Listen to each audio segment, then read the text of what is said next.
A reading from my book, Speak. As I'm sitting here in Narberth, Pennsylvania, in a town that my dad grew up playing basketball in with all of his friends, there's just so many stories along the streets. Every time I go down the street, I'm telling a story. That's what being home is all about. And so, since I'm home, I'm at this beautiful Airbnb that I could live in for the rest of my life. I am just going to read a little piece of my book that talks a little bit about home. It is chapter, I think 5, chapter 6, From Mighty Oaks, Little Acorns Grow. I am a worker. I always have been. My first sense of knowing I wanted to work was motivated by Candy.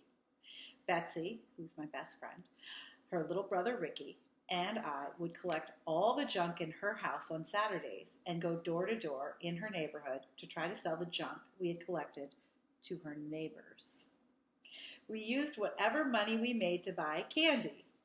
We would jump on our banana seat Schwinn bikes and ride up to the C of G, otherwise known as the center of Gladwin, my hometown, and buy as much candy as we could afford at the pharmacy, the Gladwin Pharmacy, which I will be going to in a moment.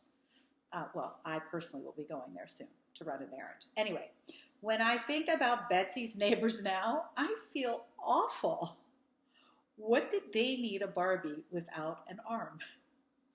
When I was 11 years old, I started a day camp with my friend Margie at her house. We recruited all the parents from our church who had children ages 3 through 5 years old as clients.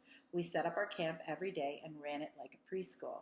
We had circle time, arts and crafts, story time, snack time, and free play, and even took the kids swimming. This would never happen today, but I made more money back then than I knew what to do with, and to date, it is still my most favorite job I've ever held.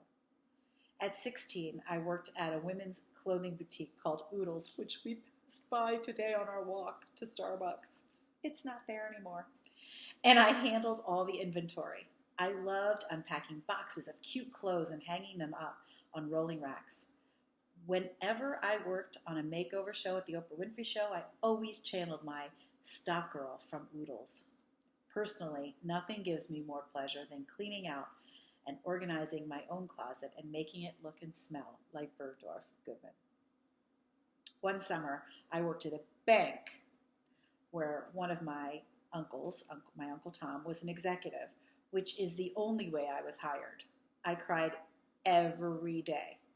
The environment did not please any one of my 5 senses. It was way too quiet. I count on my fingers, so that's a problem. And every branch I worked for seemed to get robbed the week before I arrived, so I was on alert all day and always ready to hide under my desk should robbers storm the bank. At a very young age, I had a burning desire to work in show business. One of my friends, Karen, who I'm going to be seeing tonight at a bonfire outside with masks, whom I met in 7th grade and who wore cliffy low cuts and huckapoo shirts, which I referenced earlier in my book, told me that she had the same desire. We used to cry ourselves to sleep at night when we had sleepovers, talking about our fear of never meeting Barbra Streisand or Diana Ross. We were not like other kids. We both became television producers, and I had the great honor of meeting both legends at the Oprah Winfrey Show. When it was announced that Barbra Streisand was going to be a guest on the show, I called Karen immediately and simply said, "She's coming." That's all Karen needed to know. She booked her flight and brought her mom with her to Chicago, and my mom flew out for the show too. I remember looking at Karen in the studio and quietly mouthing to her, "We're in the same room as Barbra Streisand." Our 7th grade dream had manifested, and not only did we share it with each other, but we were lucky enough to share it with our moms too. Needless to say, I love to work. I just don't love banks or hospitals, which I referenced earlier. I love television studios and theaters. My dad gave me my work ethic because from Mighty Oaks, little acorns grow. It's part of my DNA. It's who I am. I am my father's daughter, and I wear the title proudly. go get yourself my book, More Stories, so you can tell yours. Your story is your superpower. Peace.